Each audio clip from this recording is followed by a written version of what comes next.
Hi friends, మా videos మీకు నచ్చితే మా ఛానల్ని సబ్స్క్రైబ్ చేసి బెల్ ఐకాన్ నొక్కండి. Thank you.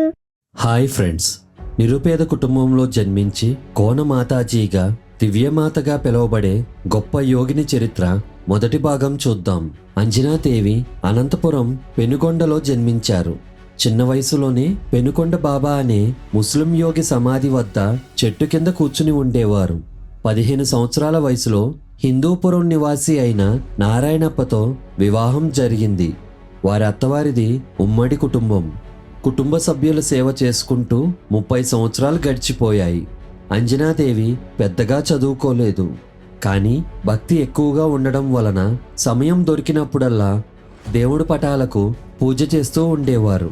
పూజలు, సత్యనారాయణ వ్రతాలు, అతిథి సత్కారాలు, పేదవారికి భోజనాలు అని అమ్మ పెట్టే ఖర్చు భర్త నారాయణప్పకు నచ్చేది కాదు. ఒకరోజు అంజనాదేవి సీతమ్మ ఇంటికి సత్యనారాయణ వ్రతానికి వెళ్ళింది. అక్కడ స్వప్నంలో కోనక్షేత్రవాసి అయిన పాండురంగస్వామి దర్శనమైంది.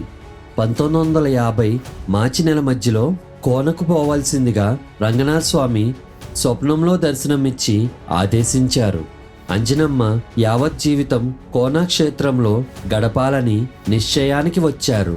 ఆమె 1950 సంవత్సరంలో భర్త నుండి, కుటుంబ సభ్యుల నుండి అనుమతి పొంది కోనక్షేత్రానికి బయలుదేరారు. అనంతపురం నుండి బెంగళూరు పోయే దారిలో కొత్తపల్లి, పెనుగొండ మధ్యలో ఉన్న గ్రామం గుట్టూరు. రైల్లో వచ్చేటప్పుడు పెనుగొండ ముందు మక్కచ్చిపల్లి అనే స్టేషన్ వస్తుంది. మక్కచ్చిపల్లి అనే ఊరికి 3 మైళ్ళ దూరాన గుట్టూరు ఉంది. గుట్టూరుకు అతి సమీపంలో ఉన్న క్షేత్రమే కోనాక్షేత్రం. మీరు గూగుల్లో మక్కచ్చిపల్లి అని ఎతికితే చాలా సునాయాసంగా దొరుకుతుంది. ఆ మక్కచ్చిపల్లి పక్కనే గుట్టూరు కూడా మ్యాప్లో కనిపిస్తుంది. కోనక్షేత్రంలో ప్రాచీన పాండురంగ దేవాలయం, మల్లికార్జున స్వామి దేవాలయం, అంజనాదేవి గురువులైన శ్రీ చెంచారుల సమాధి ఉన్నాయి. కోనక్షేత్రం ప్రకృతి వాతావరణంలో ఉత్తర దక్షిణ దిక్కులకు ప్రవహించే సెలయేరులతో ఎంతో ఆహ్లాదకరంగా ఉంటుంది. ఇది సప్త ఋషులు తపస్సు చేసిన పుణ్యక్షేత్రం. ప్రాచీన ఋషుల తపస్సు ఫలించిన చోటిది. కోనక్షేత్రానికి కణ్వాశ్రం అనే మరో పేరు కూడా ఉంది. ఇక్కడ కణుడు తపస్సు చేశాడు కనుక కణ్వాశ్రమం అని పేరు వచ్చిందని ప్రాచీన పుస్తకాల్లో రాసి ఉంది. కాకాసుర సంహారణ జరిగిన చోట అవడం వలన ఇక్కడ కాకులు లేవని ప్రతీతి.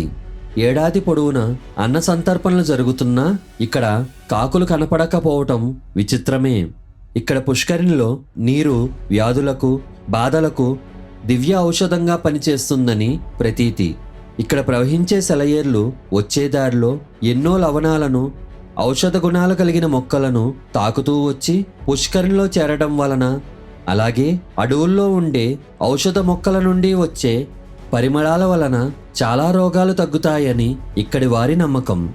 ఇచ్చటి గృహల్లో సప్త ఋషులు తపస్సు చేస్తూ ఉంటారని, అక్కడ కోనేరులో స్నానం చేసి పాండురంగ స్వామిని పూజిస్తారని వినికిడి. అర్ధరాత్రి సమయంలో ఓంకార శబ్దం వినిపిస్తుందని ఇక్కడి వారు చెప్తూ ఉంటారు. వెంకటేశ్వర స్వామి విగ్రహం, వినాయకుడి గుడి, నారాయణ స్వామి, ఆంజనేయ స్వామి గుడి పురాతన కాలం నుండి ఈ క్షేత్రంలో ఉన్నాయి. కోనక్షేత్రానికి చుట్టూ పర్వతం 7 మలుపులు తిరుగుతుంది. ప్రతి మలుపులో ఒక శివాలయం, ధ్వజస్తంభం ఉన్నాయి. అంజనాదేవి అమ్మ కోనక్షేత్రానికి వెళ్ళి 6 మాసాలు ధ్యానంలో ఉండిపోయారు. తిండి నిద్ర మాని ఆ ప్రదేశంలో ధ్యానంలో కూర్చుని ఉండేవారు. అక్కడ చెట్లు కాసే కాయలు తింటూ ధ్యానం చేసేవారు. ఆ దారిన సంతకు పోయేవారు అమ్మగారిని వింతగా చూసేవారు. అంజనాదేవి అమ్మను ఇలా గమనిస్తున్న వారిలో వెంకటాపాలానికి చెందిన పెన్నప్ప ఒకరు. క్రమంగా అమ్మ చిక్కిపోవడం చూసి పెన్నప్ప ఒకరోజు అమ్మను సమీపించి, నా దగ్గర రాగిపిండి మాత్రమే ఉన్నది అని ఆవిడకు సమర్పించారు.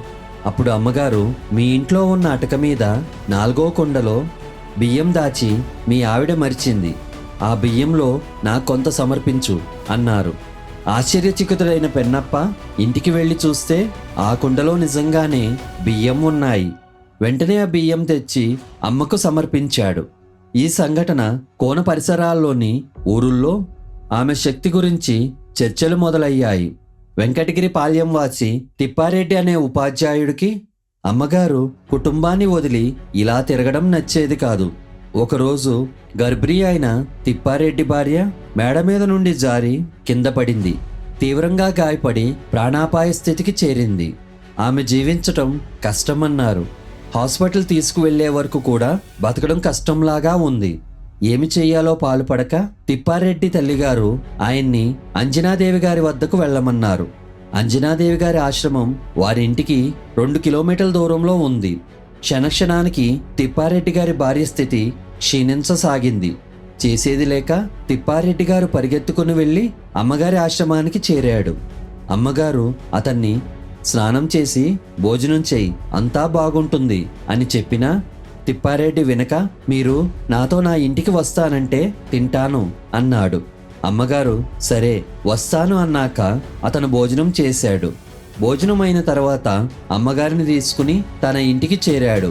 వారింటికి వచ్చేసరికి అతని భార్య పూర్తిగా కోలుకుని స్వహస్తాలతో అమ్మగారికి కాళ్ళు కడుక్కోవటానికి నీళ్లు తీసుకురావడం చూసి తిప్పారెడ్డి సంబరాశ్చర్యములకు గురయ్యాడు. అతని భార్య కాళ్ళు కడుక్కోవటానికి నీరు ఇవ్వబోతే అమ్మవారు ఆమెను వారించి, ముందుగా మీ వంటగదిలో ఉన్న మేక మాంసం కూర బయట పారేసి గిన్నెలన్నీ తోమిన తర్వాత నీళ్ళిస్తే స్వీకరిస్తాను అన్నారు. ఆ మాట విని అక్కడ చేరిన వారందరూ అమ్మగారికి వారింట్లో కూర సంగతి కూడా తెలుసా అని ఆశ్చర్యపోయారు.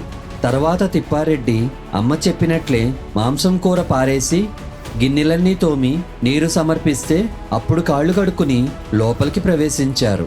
క్రమేణా తిప్పారెడ్డి గారి భార్య పూర్తిగా కోలుకుంది. ఈ సంఘటనతో ఆమె దర్శనానికి వచ్చే భక్తుల సంఖ్య గణనీయంగా పెరగసాగింది. వచ్చే భక్తులు శిథిలావస్థలో ఉన్న ఆలయాలను పునరుద్ధరించటం మొదలుపెట్టారు. అమ్మ అక్కడికి వచ్చేవారికి భవిష్యం చెప్పేవారు. రాత్రి సమయాల్లో అమ్మగారు ఒక్కరే పాండురంగస్వామి గుడిలో నిద్రించేవారు. అమ్మను దర్శించాలనుకునేవారు ఆదివారం అక్కడ చేరి సోమవారం అమ్మ దర్శనం చేసుకుని మంగళవారం తిరిగి ప్రయాణం అయ్యేవారు. అక్కడ పూజలు చేసిన తర్వాత భక్తులు గుడులను దర్శించి మధ్యాహ్నం రాత్రి భోజనం చేసేవారు. రోగస్తులు రాత్రి భోజనం చేసేవారు కాదు. అక్కడ గుడుల్లో భక్తులే పూజలు చేసుకునేవారు. పూజారులు ఉండేవారు కాదు.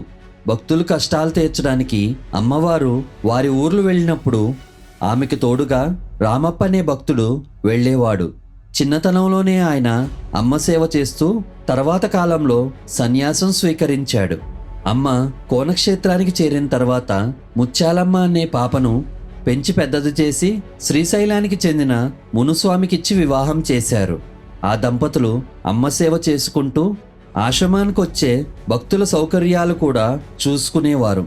అమ్మగారు తమ వద్దకు వచ్చే భక్తులకు మజ్జిగ కానీ బెల్లం పాకం కానీ కాఫీ కానీ ఇచ్చేవారు. అక్కడికి వచ్చేవారిని పేరు పేరున పిలిచి భోజనం పెట్టేవారు అమ్మగారు. కోనలో అమ్మగారి సన్నిధిలో శివరాత్రి చాలా వైభవంగా జరిపేవారు. శివరాత్రికి నెల రోజుల ముందు భక్తులు శివరాత్రికి కావలసిన సరుకులన్నీ సమకూర్చేవారు. శివరాత్రి రోజున వివిధ ప్రదేశాల నుంచి వచ్చిన భక్త బృందాలు తెల్లవార్లు భజన చేసేవారు. ఈ భజనలు తెల్లవారుజాము నుండి మొదలై మర్నాటి మధ్యాహ్నం వరకు జరిగేవి. శివరాత్రి మర్నాడు భక్తులు పుష్కరిణి దగ్గర స్నానం చేసి పాండురంగస్వామి, మల్లికార్జున స్వామి, ఆంజనేయ స్వామి నవగ్రహాలకు పూజలు చేసేవారు. ఆ రోజున అమ్మవారు స్వయంగా భక్తులతో పూజలు చేయించేవారు. అమ్మవారు పుష్కరిణిలో పూజ చేసి తమలపాకుల మీద కొబ్బరి చిప్పలలో దీపాలు వెలిగించి పుష్కరిణిలో వదిలేవారు. ఆ రోజు వచ్చే భక్తులకు అమ్మగారే వంటలు చేయించేవారు. వండిన అన్నం ఒక చోట గుట్టగా పోసేవారు. తర్వాత అంజనాదేవి గారు ఆ అన్నానికి పూజ చేసేవారు. ఆశ్చర్యకరమైన విషయం ఏమిటంటే ఆ అన్నం ఎంతమంది తిన్నా తరిగేది కాదు. ఒక శివరాత్రి నాడు తలపై బాగా పెరిగిన జుట్టు, పొడవాటి గడ్డం ఉన్న ఒక పొట్టి మనిషి పాండురంగస్వామి ఆలయం వద్ద అమ్మగారికి కనిపించారు. అమ్మగారు ఆయనతో భోజనం చేశారా స్వామి అని అడిగారు. అందుకతను మీరు నేను తిన్నంత పెట్టగలరా అన్నారు. అందుకు అమ్మగారు రండి స్వామి భోజనం సమకూరుస్తాను అన్నారు. ఇంతలో ఆ వ్యక్తి మళ్ళీ కనిపించలేదు. అమ్మగారికి సాక్షాత్ మహాశివుడే దర్శనమిచ్చారని భక్తుల విశ్వాసం.